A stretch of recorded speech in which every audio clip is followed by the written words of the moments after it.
Tapi siapa yang bisa mengetuk ketika Selina itu kamarnya di lantai 2? We dwell in a world where the visible and invisible intertwine, where mysteries disguise themselves as illusions and the unexplained is dismissed as mere speculation. To uncover the truth, we must embrace possibilities beyond our understanding, where perhaps the answers defy all logic. Welcome to Neror.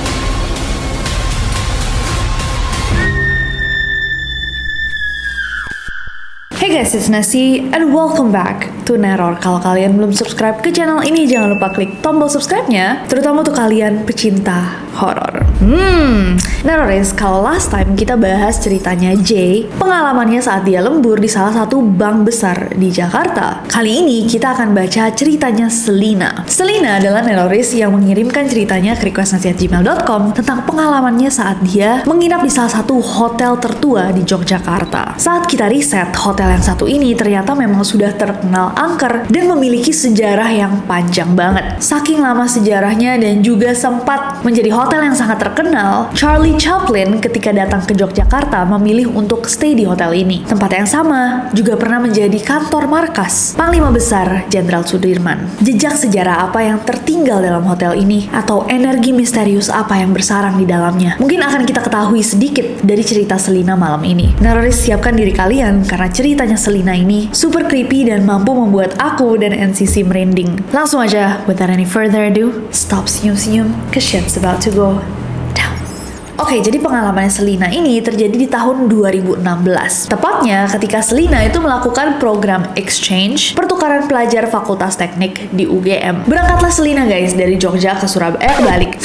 Dari Surabaya ke Jogja. Selina masih inget guys, di hari yang sama dia tuh baru selesai kuliah, dia pergi ke stasiun kereta dan berangkat menuju Yogyakarta. Sekitar jam 4 sore, Selina sampai di stasiun Tugu Jogja. Setelah dia sampai, dia langsung menuju ke sebuah hotel yang udah dia pesen lewat aplikasi. Nah, hotelnya sendiri emang gak jauh dari stasiun kereta. Di emailnya, Selina menuliskan nama hotelnya, tapi dia minta untuk disensor. Dan Selina memesan satu kamar di hotel itu untuk 4 hari. Dan dari aplikasi, dia tuh udah ngerasa bahwa dia udah dapet the best deal. Untuk 4 hari, harganya tuh cuma 1,8 juta rupiah. Berarti semalam berapa tuh? 1,8 bagi 14, 450 ribu. Deket stasiun lagi.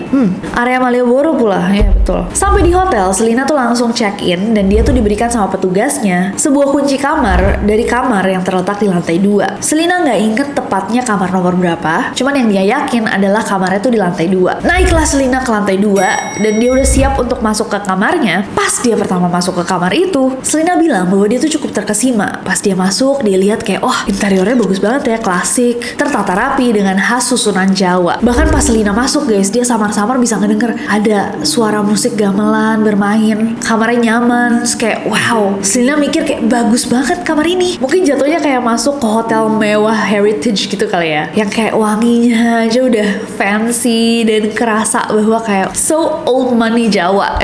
Selina jalan masuk, terus dia menuju ke jendela, dia buka gordennya, dia bisa ngeliat, oh ada nih beberapa orang yang lagi siap-siapin untuk musik malam minggu. Selina mikir lagi, keren ya, ada live music juga ternyata malam ini. Akhirnya dia settle in, siap-siap, rapi-rapi, bersih-bersih. Dan sekitar jam 6 sore, Selina memutuskan untuk turun dari kamarnya, keluar untuk main ke Malioboro. Abis itu dia jalan-jalan di Malioboro, muter-muter, nikmatin suasana Malioboro, dan balik ke hotel sekitar jam 9 malam. Sampailah Selina di hotel, lalu dia mandi dan nyiapin beberapa materi untuk seminar di hari Minggu besoknya. Dan setelah nyiapin materinya, dia masukin tuh laptop, barang-barangnya dia, buku-buku ke ranselnya untuk besok. Dia juga nyiapin bajunya untuk besok, dia gantung di lemari. Hebat ya, Selina nih kayak planner banget guys. Aku nggak bisa relate. Setelah semuanya siap untuk besok, akhirnya Selina tidur. Dan kayak di hotel pada umumnya guys, Selina tuh tidur di salah satu bagian dari kasurnya. Sebelahnya itu ada lampu dan juga tempat buat ngecas. Jadi HP-nya di nightstand sebelah kasurnya. Nah, Selina juga pas tidur nyalain TV, tapi TV-nya tuh nggak ada siarannya, jadi kayak cuma semut-semut doang. Dan TV-nya dia coba-coba, kok nggak ada yang connect sama antena nih kayaknya. Semuanya cuma semut-semut doang, ya udah sama dia dimatiin. Akhirnya dia main HP aja sampai ketiduran. Understandable. Planningnya tuh sampai ketiduran guys, tapi dia lagi main HP. Tiba-tiba dia mulai denger kok ada air yang mengucur dari keran kamar mandi. Selina mikirnya kayak, oh apa tadi tuh aku nggak sadar kali ya, mungkin kebuka dikit, tapi baru sadar bahwa air yang ngucur. Akhirnya dia balik ke kamar mandi dan matiin keran itu. Setelah dari kamar mandi, Selina balik ke kasurnya, terus dia denger airnya ngucur lagi. Balik lagi lah Selina ke kamar mandi untuk matiin kerannya. Kali ini sama dia dikerasin kan, kayaknya tadi mungkin kurang keras. Balik lagi dia ke kasur ya, tiba-tiba cer, ada suara air lagi. Di kepala Selina kayak fix, something is wrong with the hotel. Kayaknya kerannya bocor. Akhirnya sambil ngomel-ngomel, Selina balik lagi ke kamar mandi untuk matiin keran itu lagi. Tapi baru sampai di pintu kamar mandi, Selina sadar sesuatu guys. Dia langsung diem mematung di depan kamar mandi. Karena dari luar pintu kamar mandi, dia ngeliat ke bawah gini. Di bawah pintunya itu ada bayangan.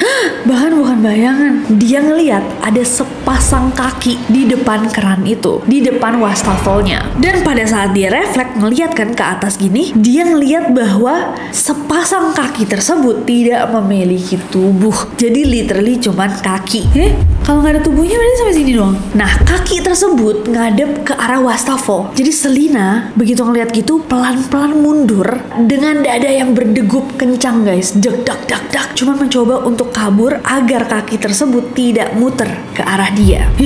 Selina nggak tahu apa yang harus dilakuin. Refleksnya dia adalah balik ke kasur. Dia masuk ke dalam selimut dan dia mencoba untuk telepon orang rumah. Nah, dari bawah selimut nih, ketika HP-nya masih ring gitu kan. Kalau di Indonesia tuh gimana sih? Net gitu ya. Tiba-tiba dia dikagetkan dengan suara TV yang menyala. Pada saat itu Selina bingung banget, tapi dia mikir kayak, oh mungkin remote-nya. Tadi kan sebelumnya dia sempat mencoba untuk nonton TV. Mungkin kepencet sama tangannya, akhirnya TV-nya nyala lagi. Tapi pada saat itu Selina juga bingung guys, karena kayak itu tadi yang di kamar mandi bener atau enggak? Apa dia salah lihat? Kalau TV ini biarin aja lah, nyala malah lebih bagus daripada dia sendirian gitu, nggak ada suara sama sekali. Dia masih bingung di dalam selimut itu. Tiba-tiba gak cuma suara TV, dia dengar ada suara kursi dari meja belajar yang ada di kamar itu tiba-tiba ditarik guys, digeret gitu, dan suaranya tuh keras banget. Jadi bukan suara dari luar kamar, dipastikan bahwa itu suara kursi yang ada di kamar itu, karena emang kursinya tuh terbuat dari kayu yang berat, kayak jati berat gitu. Jadi begitu ditarik kayak grrrr, itu getarannya dia bisa denger juga, dan suaranya kenceng banget tepat di luar selimutnya Selina.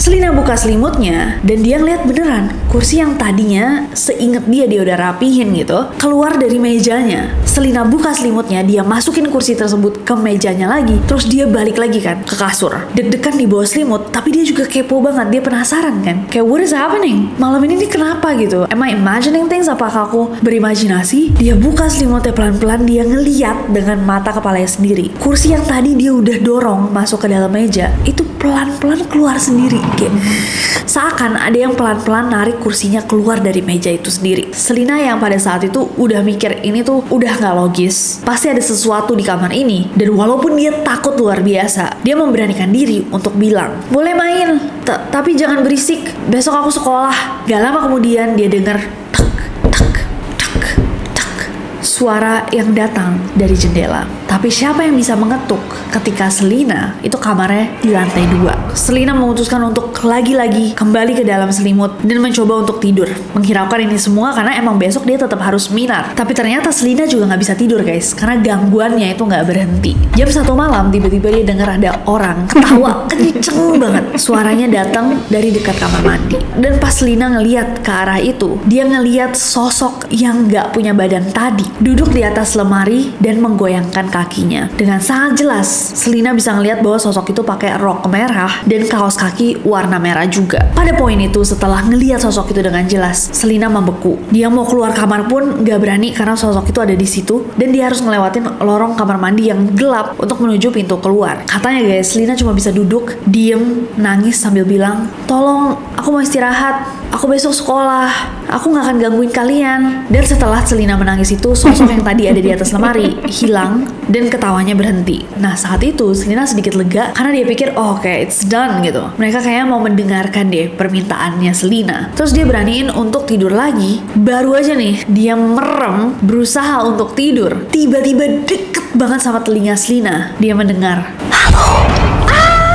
Selina langsung teriak kencang banget dan seketika telepon di kamar tiba-tiba berdering. Selina langsung angkat teleponnya dan berharap bahwa resepsionis dapat laporan dari tetangga tentang teriakannya dia. Tapi pas diangkat teleponnya, Selina udah halo, sama sekali nggak ada yang jawab. Akhirnya telepon tersebut ditutup dan dia kemudian mencoba untuk menenangkan dirinya. Sedangkan pada saat itu udah jam 3 pagi. Selina udah gak punya waktu untuk tidur cukup. Kalau dia tidur, bisa-bisa dia kesiangan. Belum lagi kalau misalkan dia tidur diganggu lagi. HP-nya gak nyala, alarmnya tiba-tiba mati. Akhirnya Selina berusaha untuk duduk aja dan tahan untuk gak tidur sampai pagi. Ring. Telepon di kamar berdering lagi. Lagi-lagi diangkat sama Selina, gak ada suaranya. Gak lama kemudian ring.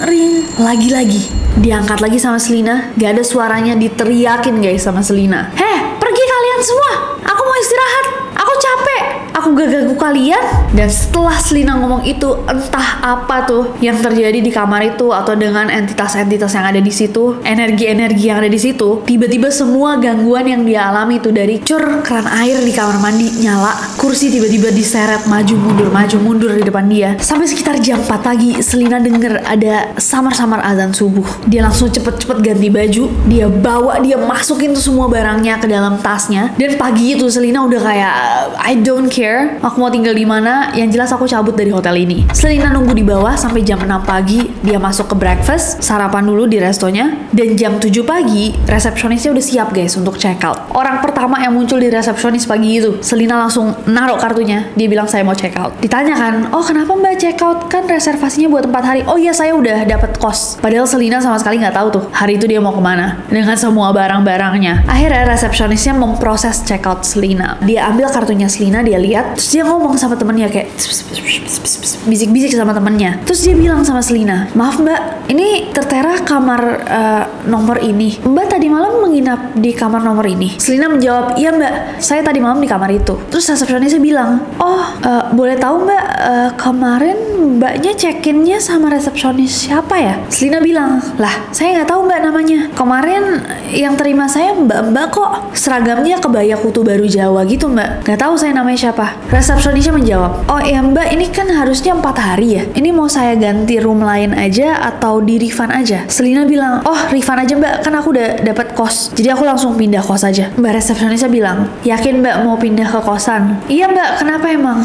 Oh nggak apa-apa mbak, soalnya emang ruangan ini udah lama nggak disewain, bahkan udah lama nggak dipakai, jadi udah kosong lama. Mbak bener tadi malam menginapnya di kamar ini. Selina pada saat itu langsung lemes banget guys. Akhirnya Selina cerita sama mbak resepsionis ini, kayak pantesan mbak, tadi malam tuh ini semua terjadi sama saya. Diceritain sama Selina sampai dia nangis ceritanya. Resepsionisnya bilang, duh mbak, sebenarnya mbak, bahkan di kamar itu teleponnya itu udah dipotong kabelnya juga karena sering berdering sendiri. Selina bilang, mbak yang bener mbak cuma nakut-nakutin saya ya? Enggak mbak, beneran mbak mau lihat lagi kamarnya sama bellboy. Bener nggak mbak di kamar yang saya maksud? Ditemenin lah sama bellboy sama tim resepsionis yang ngobrol sama Selina itu untuk datang ke kamar itu. Begitu masuk sama orang-orang hotel ini, Selina tuh kaget banget guys, karena kamarnya itu beda banget keadaannya sama pas Selina masuk. Kamarnya udah kelihatan banget nggak dipakai lama, berdebu, dan bener aja dia bisa lihat langsung bahwa kabel teleponnya tuh digunting. Tapi Selina juga bingung karena dia ngeliat kasurnya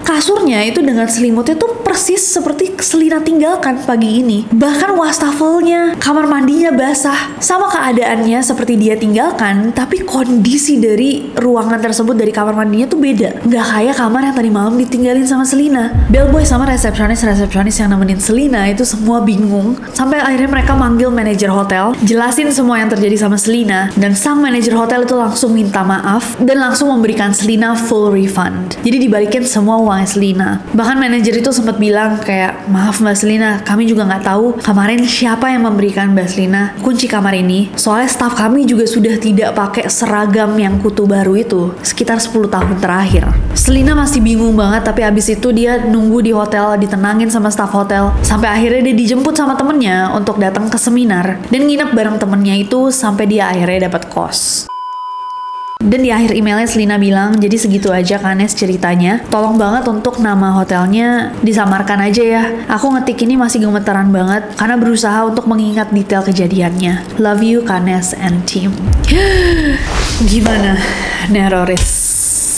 Sebenarnya aku lebih penasaran komentar dari Neroris Jogja sih. Tapi dengan mudah sebenarnya dicari kayaknya sih itu hotel yang dimaksud. Tapi gimana menurut kalian ceritanya Selina? Apakah kalian skeptis? Merasa bahwa mungkin saja ceritanya bukan full pengalaman asli? Atau kalian percaya bahwa hal-hal seperti ini bisa sekali terjadi di hotel yang memiliki sejarah sepanjang itu? Bahkan tempatnya, bangunannya tuh sudah multi-purpose, sudah pernah dijadikan markas, hotel, mungkin sebelum itu kuburan.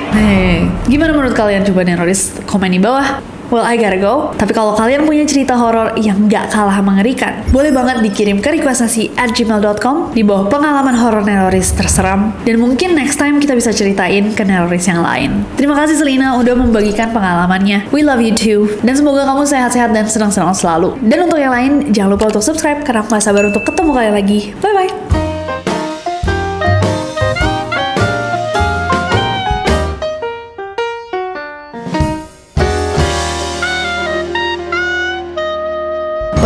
Langsung setelah mendarat, dia menuju. Langsung setelah mendarat ya kereta hotel. 1, 2, 3.